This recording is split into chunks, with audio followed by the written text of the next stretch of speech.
Hey, welcome back to another episode of the Racing with Ryan podcast. I'm your host, Ryan Stevens. Happy to be back for another good show.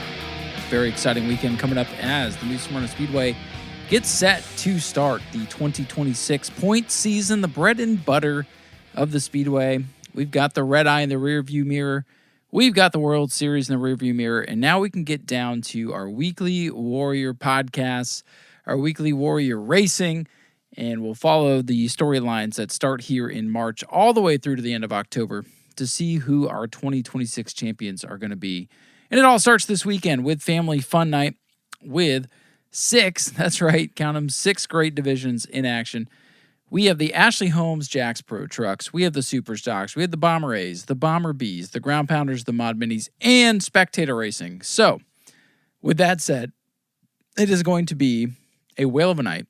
There's going to be lots of action, and it's probably going to be a little bit of a long one. So come prepared. Luckily, looks like it's going to be a beautiful evening to kick things off. This time of year is always beautiful. You know, we get a little bit of cold weather, but the freeze, that's all behind us.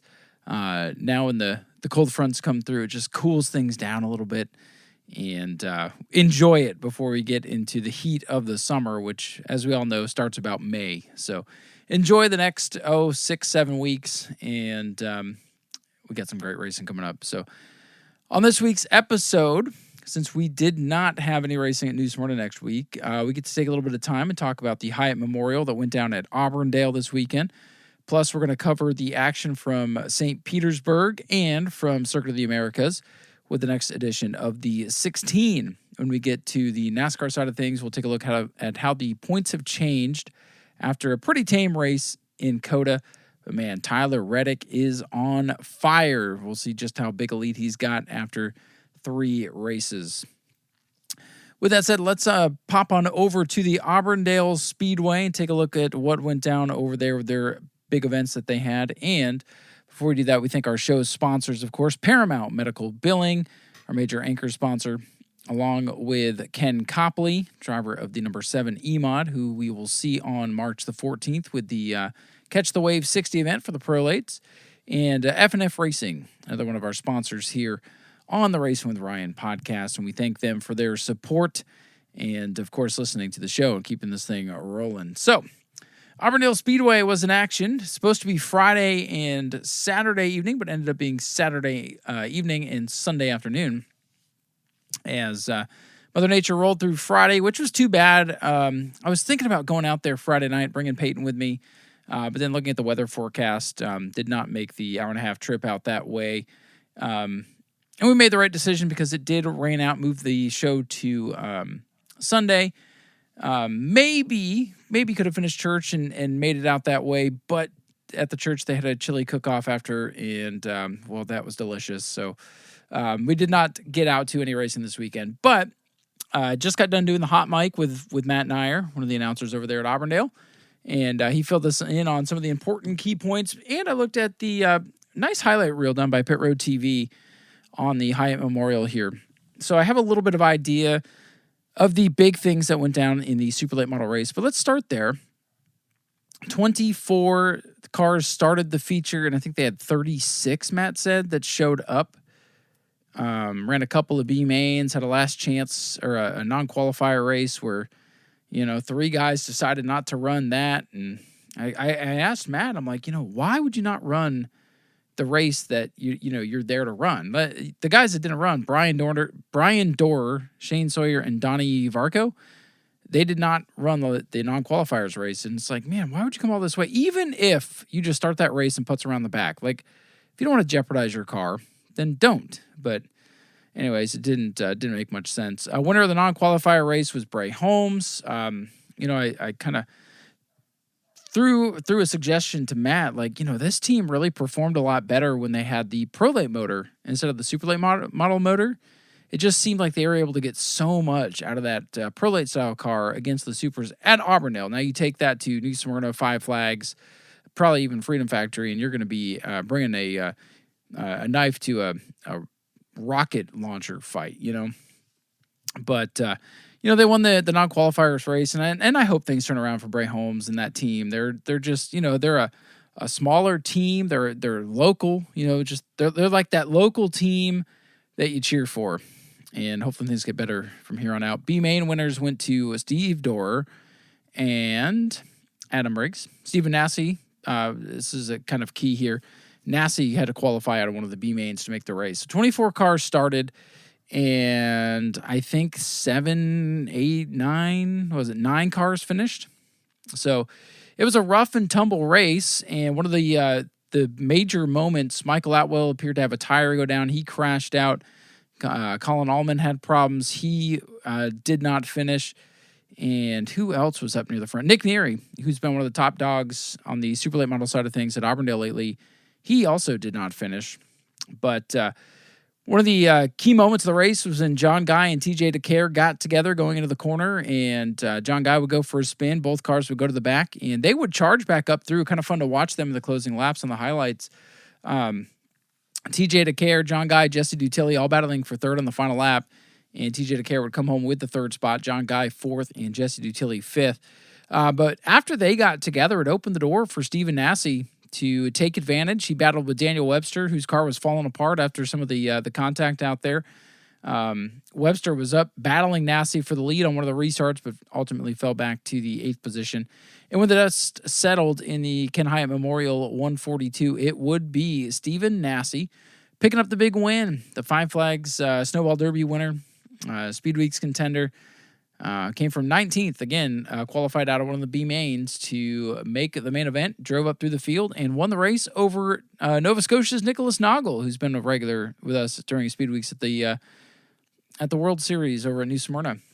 He would come home second. TJ DeCare was third. John Guy fourth. Fifth for Jesse Dutilli. Cody Stickler, he was in the mix. He went for a spin at one point. He was sixth. Ross Francisco survived all the chaos to finish seventh. Eighth for Daniel Webster. Adam Briggs ninth, and rounding out the top 10 in that event was Dylan Bigley. So pretty exciting race. A lot of attrition, a lot of dust-ups, but you can expect that big money super late model racing. You'll get that for sure. Scrolling down here, Cody Benoit won the Crown Vic feature over Tyler Landis and Justin Ogilvie, I believe. I still struggle with that one. Levi Parsons, Brandon Morris, your top 5 there in a field of, 26. That's qualifying. What else did they run that night? That's all they have. The rookie Crown Vics were pending. Matt went over who won that one, but it's not listed here. And then on Sunday, they came back and ran the UARA Sportsman 75. It's a shame that Sunday shows are just tough. This shows you right here. I mean, they had 30-plus Sportsman cars, 31, I think it was. Yeah. And there was the crowd was not there. And it's tough. I mean, our Red Eye Sunday crowd was nowhere near what it would have been if the weather was good on Saturday. So it's tough. Sunday's tough. I mean, listen, I went to church. I've not been a churchgoer recently, and that never used to be something that I even thought about. But as your life changes and you do other things, church is it's important to get out there. And I know a lot of people in the racing world do go to church, and and when a race gets rescheduled, let's say you're thinking you're running Friday and you've got other weekend plans, sometimes you can't reverse those weekend plans. Most of the Sportsman guys were able to, which is great news, as they had a great field. But, man, you see 30 UARA Sportsmen, and, man, the place should be packed. But that's just the product of the reschedule, not a product of the product, if you will. But still disappointing nonetheless. I thought there would be a lot more people there on Saturday, and there were plenty of people in the stands Saturday for the late models, but you would have thought it had been packed, and it really wasn't. I mean, that was a great field of cars. But it's tough. I mean, there's been racing going on in Florida here Dirt Speed Weeks, I think, is still going. So just it's tough. The economy's not great. A $30 ticket's not easy to afford every week. So I totally get it. A lot of factors, but still good racing. Pretty cool story here in the Sportsman race. I do not know kind of the ins and outs of the whole deal, but Colton Bettis, who started 11th on the grid, won in the 19 car, picking up his first UARA Sportsman win. First win in the Kevin Macy number 19, which is pretty cool. James Seawright came from 31st in the grid, and as Matt said, he was not planning to be here. He had commitments with the Cars Tour. Is that what it was? Or something like that. And started chalking on the field and came up to second ahead of Brandon Morris and Dodge Carlbert and Adam Breaks your top five. I mean, that's a star-studded top five. James Seawright, let me tell you, I don't get to see him race very often. He doesn't race with us at New Smyrna. But that's a driver that used to, I wondered if he could see right. Excuse the pun.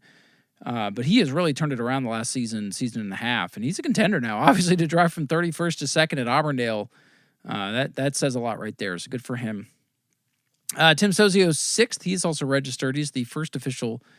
He and Palmer Hag are the first official registrations for the Catch the Wave 60 Pro Late Model race in a couple of weeks at New Smyrna. Tim was sixth. Seventh for Dylan Bigley. Matt McCrary was eighth. Matthew LaPrade, ninth. And running at the top 10 for the Sportsman was Jimmy Frazier. Some notables. Jason Bartram, 11th. Dave Warning, 15th. 14th, actually. Good run for him. Bobby Mobley, who started on the pole, he finished 21st. Earl Beckner, 26th. Rice Robinson, Lucas Hinton, 29th and 30th, respectively. So definitely a pretty wild race over there for the Sportsman. What else they run? Mini stocks. Nick Cummins won the mini stock race. So no more mod mini. He's got a mini stock. That is these are the mod. Yeah, mini stocks are like their 4-cylinder stock class. Okay. Robert Collins, Kyle Knowles, Aaron Ashley, and Kelly Hahn, your top five there. In the field of 12. Crown Vics again. Brandon Morris won over Nico Garano and Clay Cruz, the top three. Sean Bailey, Dave McKeag, Michael King, Wreck-It Ralph. That's literally what it says. Levi Parsons, Dennis Dean, and Andrew McCarty, your top 10 there for the Crown Vics. So that's a quick look at what went down over at the Auburndale Speedway.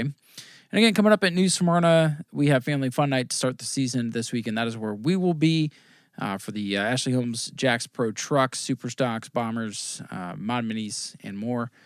Spectator racing as well. Auburndale will have pro late models on Saturday if you need to get your late model fix. Part of a 10-race series that kicks off this week for UARA, so that should be fun. So that's our look at local stuff. So let's head on over to the racing action from. Well, let's go to St. Petersburg. Let me pull up the St. Pete truck results. I have the Cup results pulled up, but I will pull up truck results from St. Petersburg. Honestly, road course racing, I like it because it's different, but it's still not my favorite form of racing. I like it because it mixes it up, but honestly, this truck race is one of the best road course races I've seen in a long, long time. My favorite race of the entire weekend. I had picked Ty Majeski to win it with the boys from the Hot Mic, and I thought for a minute I was going to steal that win. I had to pick last of the four of us, and I thought for a moment I was going to have the win. Ty Majeski would overdrive the corner. But man, the closing stage of this race was awesome. You had four trucks, Lane Riggs, Ty Majeski, Ben Rhodes, Chandler Smith, all duking it out for the win. Great racing, and not wrecking, not crashing all over the place. Some mistakes. That's what I like about the trucks. If you drive them too hard, you will make a mistake. You can wheel hop. The Cup cars just drive too good, man. That's my biggest problem with the Cup cars right now. They just drive too good. Drivers have too much underneath them, which doesn't always lead. Hey, a good driving car is good for the drivers, not always good for the fans. But this truck race was phenomenal. If you haven't, I recommend going and watching the last 10 laps or so because it was incredible. Ty Majeski took the lead, overdrove the corner, closed back in on Lane Riggs, almost got him there in the last set of corners, just came up a little bit short. And Lane Riggs, who led 41 laps on the day, had the best truck and would get the win. Ty Majeski did fight back for second. Ben Rhodes won a stage and finished in third. Fourth was Chandler Smith. Caden Honeycutt fifth. Landon Lewis in the 45, a great run. Andres Perez in seventh. Daniel Hemrick, eighth. Colin Braun, ninth. And James Hinchcliffe, old Jimmy Hinchcliffe there from the IndyCar side, rounding out the top 10. Good run there. Now, let me see if I can find COTA O'Reilly results. The COTA race was not too bad. No real surprises as Shane Van Gisbergen would go out and get the big win. It's a shame Connor Zilic got wrecked because he had a brake problem early, was charging back up through the field, looked like it was going to be a good battle between those two, and Zilic got wrecked by Corey Day, who's just getting slaughtered by the media right now. Day, very much like Hocevar, very aggressive, has caused a couple of tussles. The kid's only been racing like these kind of cars like half a year, so he's got to learn. He's out there learning. He's been thrown to the wolves, full-time Xfinity racing. Yeah, he's aggressive. Yeah, he's made some mistakes, but I think our first 10 to 20 days on the job, we all made some mistakes, right? So he's learning. If he's still racing this way, like it's why Carson Hocevar, like it's tough for me to be like a huge fan because he's been doing this stuff for years. Corey Day, if he's still racing like this at the end of the year, then I'll come back to this and say, yeah, it needs to calm down. But for now, let him learn. So again, Shane Van Gisbergen. I did a Van Gisbergen. Shane Van Gisbergen gets the win over Austin Hill. Sammy Smith third, Jesse Love fourth. Corey Day did get a top 5, so taking a lot of heat, but yet he got the finish. But he wrecked out Connor Zilic, which is disappointing because Connor was my pick, so it kind of screwed me for the week.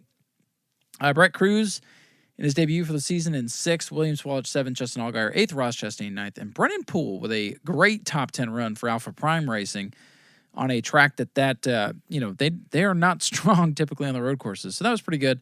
Xfinity race, pretty typical, a couple of dust-ups, nothing crazy, but compared to the truck race, it was rather lackluster. So now we'll move into Sunday, do a quick recap of the race. If you had not heard, Tyler Reddick did win again. Boy, he dominated. He led 58 of the race's 95 laps. And when I watched the race back, once Reddick kind of got to the lead and established himself as the dominant force in stage 2, I was like, man, this is going to be... I could just kind of tell where the race was headed. And but I'm looking at it here, 14 lead changes on a road course is pretty good. So there was enough going on, especially in the first couple of stages, to where Reddick led in big chunks, but there was enough in between his big leads to keep it interesting.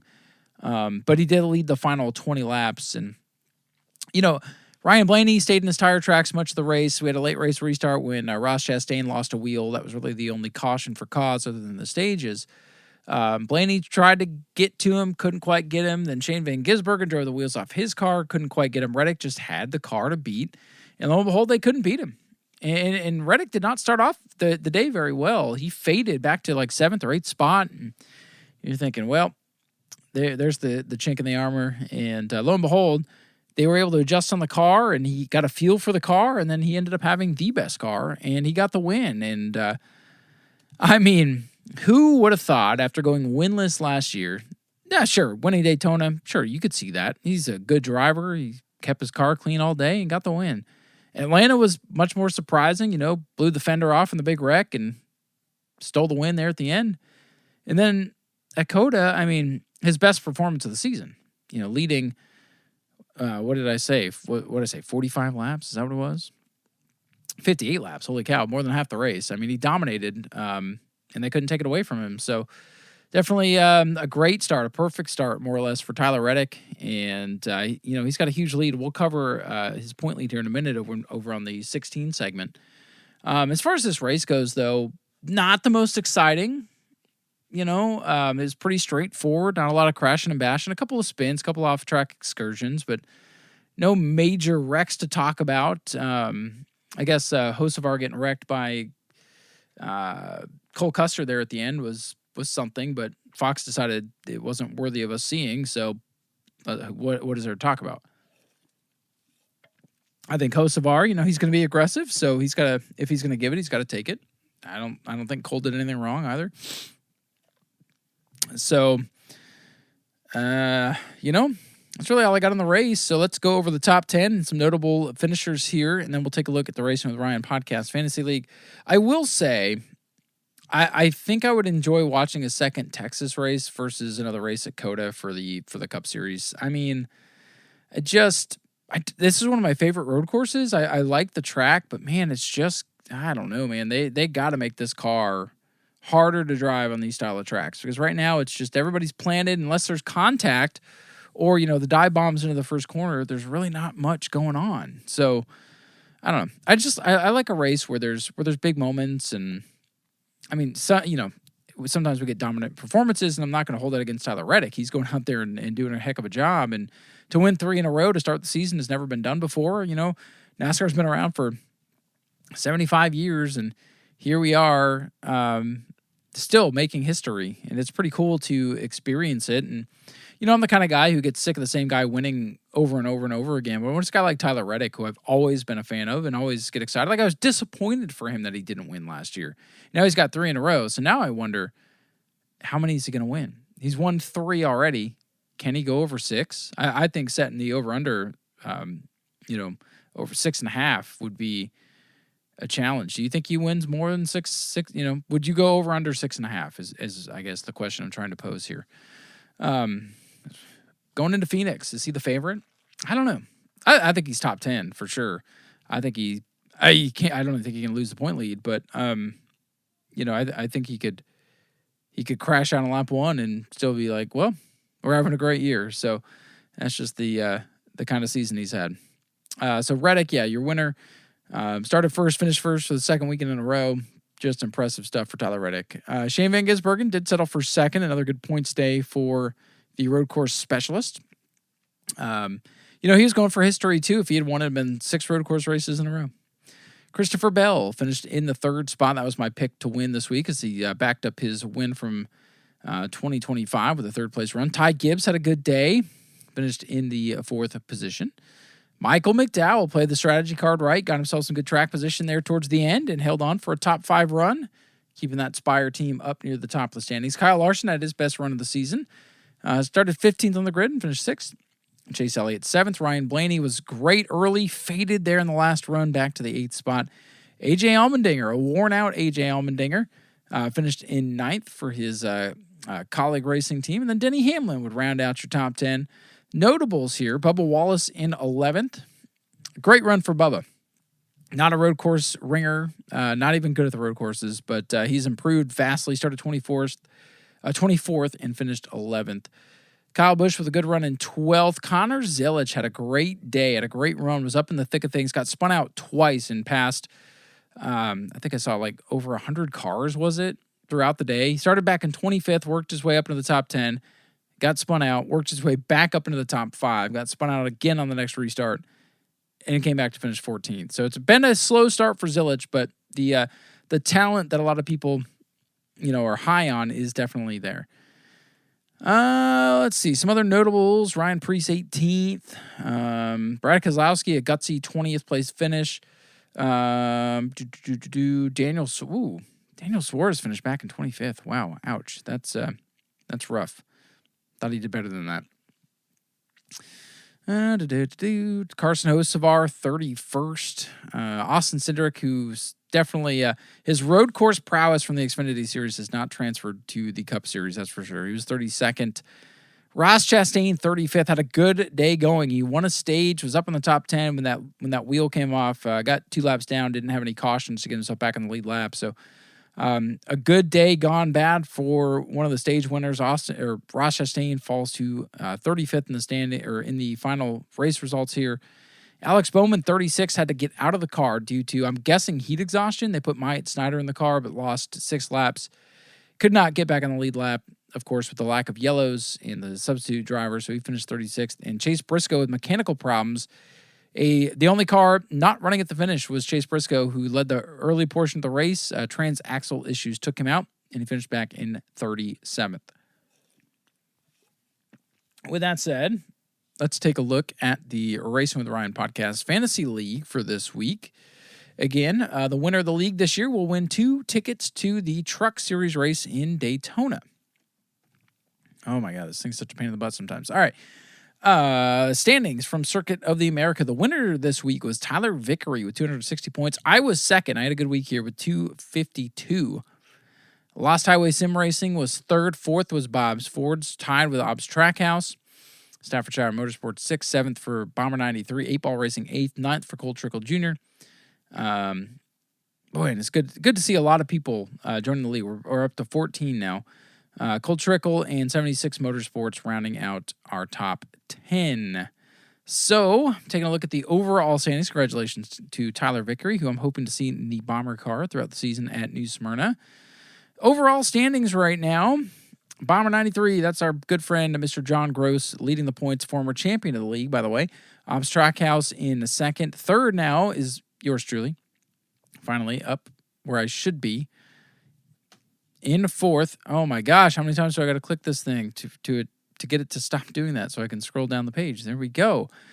Bob's Ford's fourth, Richie Petty fifth, Cole Trickles sixth, Lost Sim Highway seventh, eighth for Staffordshire Motorsports, ninth for 8-Ball Racing, and Tyler Vickery with the win vaults himself up into the top 10 now in the standings. So you guys keep playing hard. This is a lot of fun. I was like popping in here and seeing who's doing what. But looking at Phoenix this week, 3 quote-unquote wild card picks, right, to start the season. So who do you pick for Phoenix, Who's been good at Phoenix lately? Well, Ryan Blaney, obviously, winner in the fall. Denny Hamlin should have been the winner in the fall before the late race caution. Those are 2 guys I would go with. Tyler Reddick, you play the hot hand right now? I would. Let's see who else is hot here. So there's 3. William Byron's been pretty good here. We talked about Blaney, Larson. I think you gotta kind of think about him. So there's a good handful of drivers who have run well here lately at Phoenix. I think this is going to be the first kind of normal race of the year. You're going to have 3 or 4 guys that kind of get track position and lead big chunks of this race. Probably a handful of cautions for tire problems. We did see some tire issues here in the fall in the championship race. Everybody kind of had Byron at the end. Larson had a tire go down middle of the race. Trying to think back to a race that I rather forgot after the bad taste left in my mouth. But, probably going to see some stuff happen this week. So maybe the obvious choices don't get you the finish you want. But I think you could go with some of the top dogs this week. Likely you've been saving them, right? Taking some risks at Daytona and COTA and Atlanta. But who do you think of this week at Phoenix? And I can't give you any more information because my computer is it will not let me scroll. So this the interface does not like my mouseless computer. But anyway, I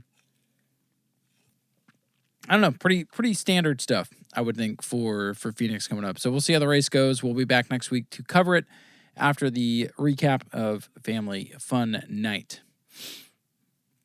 With that said, let's close out the program today. Consumable show for you here tonight. We've had a couple of long ones in a row.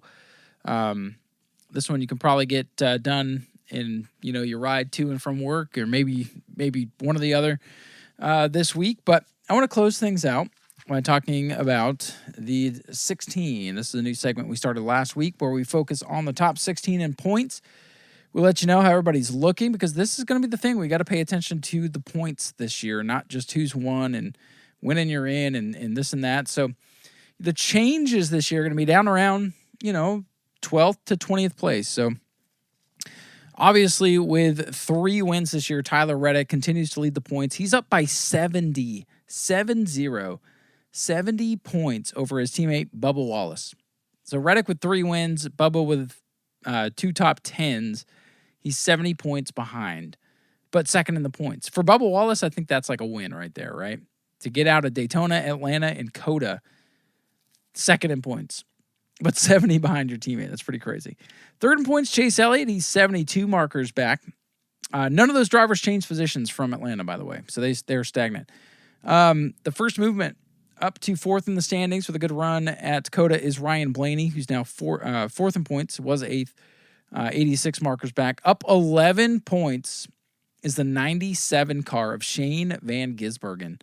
He has 96 points behind the leader, but after Daytona and COTA and Atlanta, SVG is 5th in standings legitimately. Not because he's won or something crazy like that. He's legit 5th in the standings, up 11. He's probably going to go down, right, until we get to San Diego and kind of that midsummer run. But this is a great start. He is tied, though, with Joey Logano, who's also 96 points back. No move for Logano. 7th is Daniel Suarez. That's why when I was doing the rundown, I was a little surprised to see Suarez so far down, but he has 99 points out of the lead. 8th in points is the 16 of A.J. Allmendinger, whose top 10 run vaulted him up 10 positions in the standings. 100 points behind the leader, Tyler Reddick. That is insane after 3 races. 9th in points, the 71 of Michael McDowell, up 11. So McDowell and Van Gisbergen, two of the kind of the road course specialists, had the biggest moves in points this week, both up 11.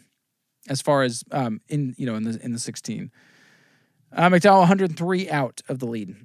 10th in points, his teammate Carson Hocevar, who lost 6 points in the standings, is 104 points out. 11th is the 17 of Chris Buescher, who lost 1 position. He's 105 out of the lead. Brad Keselowski, for a guy who broke his leg 10 weeks ago and is still on the mend, to be 12th in points. Down 3 spots this week, but still 12th in points. Keselowski's off to a good start. William Byron remains stagnant in the 13th spot, 110 points back. That's crazy. The biggest loser in the 16 this week was the 38 of Zane Smith. A poor run at COTA has put him down to 14th and right there around the bubble zone. He's going to need a good run, good bounce back race here at Phoenix. Up 6 positions, though, and into the 16th for the first time this year is the 5 of Kyle Larson, 113 points out of the lead. That is insane, but we'll watch that number probably dwindle down here over the next few weeks. And then the final spot on points, down 2 positions this week, is Ryan Preece in car 60, 118 points out. So there's the 16. So who's on the bubble? 1 spot out, 3 points behind is the 54 Ty Gibbs. Great run, top 5 run at COTA, puts him 17th in the points. Behind him now is the 4 of Noah Gragson, who's also 3 points out, and also tied with them in 19th is Ty Dillon. So it's Ty Gibbs, Noah Gragson, and Ty Dillon, 1 position out basically, 3 points back. And then 4 points back in 20th with the tire coming off, Ross Chastain. That's why that was a huge deal for Ross. He went from in the 16 to out, but only 4 points out. So, and if you look at that, from about 8th in the points to -4, it's about 12 points separating, 8th to make that 7th to 20th. It's about 8 or 9, 10 points. So that bubble zone, obviously 3 races in, small sample size, but it's close. We've seen now a good run can vault you way up, a bad run can take you way down. So we will continue to monitor that. But out of the 16 right now, here's the big names that are out of the 16 and not even in the top 20, mind you, after 3 races. Kyle Busch, Denny Hamlin, Christopher Bell, Chase Briscoe, and Alex Bowman, who is last of the full-time drivers. 2 wrecks and then, out of the car early at COTA with what I imagine is, we'll call it overheating issues. So there you go. I mean, this is pretty interesting, right? I did a podcast about a month ago talking about the new points, and I do miss the win and in, but I feel like the legitimacy of the points is definitely going to be something fun to follow. I mean, I was talking to Matt on the hot mic tonight. Like, I am legitimately looking at the point standings now to see where everybody is. I do it with trucks, I do it with Xfinity, so this is still going to be interesting. We can still go, we got 12 winners, and I can still think of my, who hasn't won yet and wanting those numbers to go up. And you can still do all that. It just, doesn't mean quite as much when they win and save their season this year. But hey, that's just the differences of the season. I think it'll be real interesting. We'll keep doing the 16 every time we do a show and see what changes. And I mean, we got 5 big names that are out right now. Can they make it in? Or, one of those drivers not going to make it. Maybe 2. So we'll see. It will be fun to follow. I hope the guys who are enjoying this new segment for this year. That's what I got for you guys.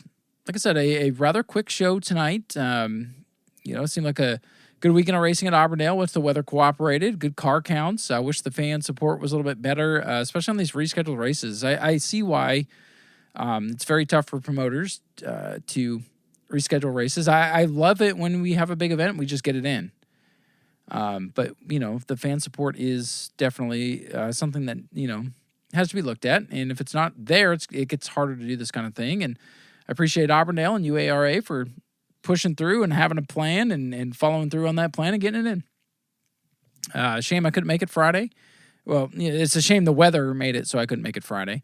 And so I didn't get to see any racing, but we'll make it back out to Auburndale. I'd love to take, Tiffany and her kids out to Auburndale just a night where we can go hang out and enjoy the races, because anytime she's been to the races, I've been working. So it'd be fun to go hang out and bring the kids, let them run around and play and watch some racing and check out a different track one of these weekends. I'm sure they'd enjoy that. And it'd be good to get out there. I'd like to get back out to Citrus here this year, Auburndale for sure. And who knows, maybe take a trip somewhere else and kind of explore. But we'll get back out there.